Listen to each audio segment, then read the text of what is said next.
بسم اللہ الرحمن الرحیم، السلام علیکم ورحمۃ اللہ۔ امید ہے آپ تمام احباب خیر و عافیت سے ہوں گے۔ آپ تمام حضرات بخوبی جانتے ہیں کہ یہ مہینہ ربیع الاول کا مہینہ ہے، جس سے ہمارے نبی کریم علیہ الصلوۃ والسلام کے ساتھ خاص مناسبت ہے۔ اسی مہینے میں ہمارے آقا علیہ الصلوۃ والسلام کی ولادت باسعادت بھی ہوئی اور آپ کا وصال بھی اسی مہینے میں ہوا ہے۔ لہٰذا ہم میں سے ہر ایک مومن کے لیے ضروری ہے کہ ہمارے دل اپنے نبی کے، اپنے رسول کی محبت و عقیدت سے لبریز ہو، بھرپور ہو، اور کسی بھی شک و شبہ اور اعتراض ہمارے دلوں میں جگہ نہ پکڑ سکے۔ دوسری طرف ہم دیکھ رہے ہیں کہ باطل طاقتیں، شرپسند عناصر، شخصیات ہمارے پیارے آقا کی سیرت طیبہ اور پاک آئیڈیل کو داغدار کرنے کی پوری کوشش کر رہے ہیں اور نت نئے اعتراضات کر رہے ہیں، تاکہ ہمارے دل، خصوصاً نوجوانان اسلام کے دل، اپنے نبی کی طرف سے شک و شبہ میں پڑ جائے اور ان کا ایمان خطرے میں پڑ جائے اور وہ اپنا آئیڈیل، اپنے نبی کو چھوڑ کر کسی اور کو بنانے لگ جائیں۔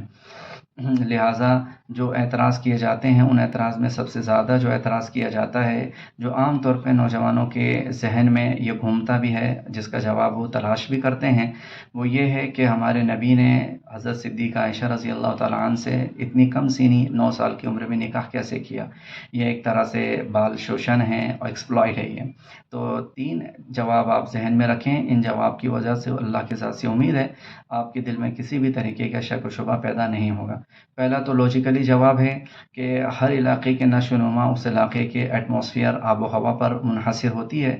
جیسا علاقہ ہوتا ہے ویسے وہاں کے لوگوں کی نشو و نما ہوتی ہے۔ جو علاقے گرم ہوتے ہیں، جیسے کہ ہمارے ہندوستان میں راجستھان کا علاقہ، افریقہ کے علاقے،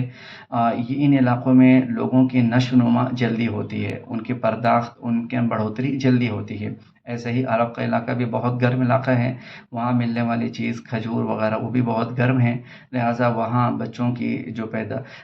کے اندر جو تبدیلیاں ہوتی ہیں، ان کے اندر جو ہارمونل چینجز ہوتے ہیں وہ جلدی ہوتے ہیں، جس کی وجہ سے وہاں بچیاں جلدی بالغ ہو جاتی ہیں۔ لہٰذا صدیقہ عائشہ رضی اللہ تعالیٰ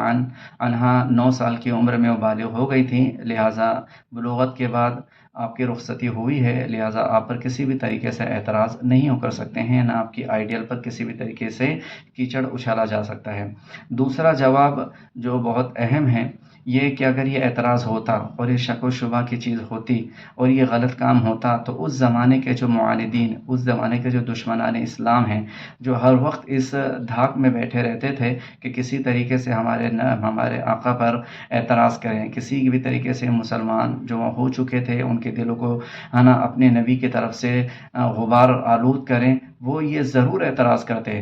جیسے کہ ابو جہل ہے، ابو لہب، کہ یہ اعتراض ان کی جانب سے ضرور ہوتا کہ اتنی چھوٹی عمر میں نکاح کیوں کر لیا۔ یہ ان میں سے کسی نے بھی اعتراض نہیں کیا، نہ کوئی سیرت کی کتابوں میں ملتا ہے، نہ تاریخ کی کتابوں میں، نہ قرآن نے اس بات کو رقم کیا ہے۔ بات سمجھ میں آئی کہ اس زمانے کے جو دشمن تھے، جو آپ کو ساحر، مجنوں کہا کرتے تھے، ان کے نزدیک بھی یہ کوئی عیب کی چیز نہیں تھی۔ اگر عیب کی چیز ہوتی تو وہ ایک دقیقہ بھی نہ چھوڑتے اعتراض کرنے کا، اور ضرور یہ اعتراض کرتے۔ معلوم ہوا کہ ان لوگوں میں اس چھوٹی سی عمر میں جو بلوغت کی ہو جاتی ہے، نکاح کرنا عام طور پہ لوگوں میں رائج تھا اور یہ کوئی اعتراض کی چیز بھی نہیں تھی۔ تیسرا جواب ہمارے برادران وطن ہی کی جانب سے ہے، انہی کی کتابوں سے جواب ہے۔ ان کی کتاب منوسمرتی کے جو ادھیائے 9 میں اشلوک 93 94 میں یہ خاص لکھا ہوا ہے کہ ہندو دھرم کے لیے ضروری ہے کہ اگر بالغ 30 برس کا ہو تو کنیا 14 سال کی ہو، اور اگر بالغ کی عمر، لڑکے کی عمر 22 سال ہو تو کنیا کی عمر تقریباً 8 یا 10 سال ہو۔ اسی اشلوک میں بھی لکھا ہے کہ کنیا کی عمر اگر بالغہ ہونے سے پہلے اس کی 7-8 سال کی عمر ہو تو اس میں اس کی شادی ہو جائے، یہ اس کی بہت بہتر عمر ہے۔ لہٰذا ان کی خود کتابوں میں لکھا ہوا ہے کہ بلوغت سے پہلے کم سنی کی عمر میں نکاح ہونا، شادی ہونا، یہ ان کے نزدیک بھی گویا کہ کوئی معیوب چیز نہیں بلکہ ممدوح اور پسندیدہ چیز ہے۔ مزید انہی کے جو بھگوان ہیں شری رام، انہوں نے جو سیتا سے شادی کی ہے، انہی کی کتابوں کے متعلق اس وقت سیتا کی عمر 8 سال تھی، جو صدیقہ عائشہ رضی اللہ تعالیٰ عنہ کی عمر سے بھی 1 سال چھوٹی ہے۔ لہٰذا یہ اعتراض صرف اور صرف 2 بنیاد پہ کیا جا سکتا ہے، یا تو یہ اپنی کتابوں سے اور اپنے مذہبی کتابوں سے یا مذہبی لوگوں سے بالکل واقف نہیں، نہ ان کتابوں سے واقف ہیں، نہ ان کو اس بات کا علم ہے، یا اگر معلوم ہونے کے باوجود بھی اعتراض کیا جا رہا تو صرف اور صرف یہ اندر کے اناد اور بغض اور دشمنی کی بنیاد پر ہے۔ اور یہ اعتراض تو اس زمانے میں نہیں، پہلے بھی کیا گیا ہے۔ لہٰذا اے مسلمانوں، اپنے دلوں کو اپنے نبی کے متعلق بالکل پاک رکھیں، خصوصاً اے نوجوان اپنے نبی کو آئیڈیل بنائیں، اپنی نبی کی زندگی کو اپنی زندگی بنائیں، اور کوئی بھی شک و شبہ ہو تو اس کو اپنے علماء سے دور کریں اور اپنے دل کو بے غبار کریں، اور اپنے دل کو اپنے نبی کریم علیہ الصلوۃ والسلام کی محبت سے بھریں اور خوب درود پڑھیں۔ اللہ تعالی ہمیں بھی سمجھ عطا فرمائے، اللہ تعالی ہمیں اپنے نبی کی کامل محبت عطا فرمائے۔ جزاکم اللہ خیرا و احسن الجزاء۔ السلام علیکم ورحمۃ اللہ وبرکاتہ۔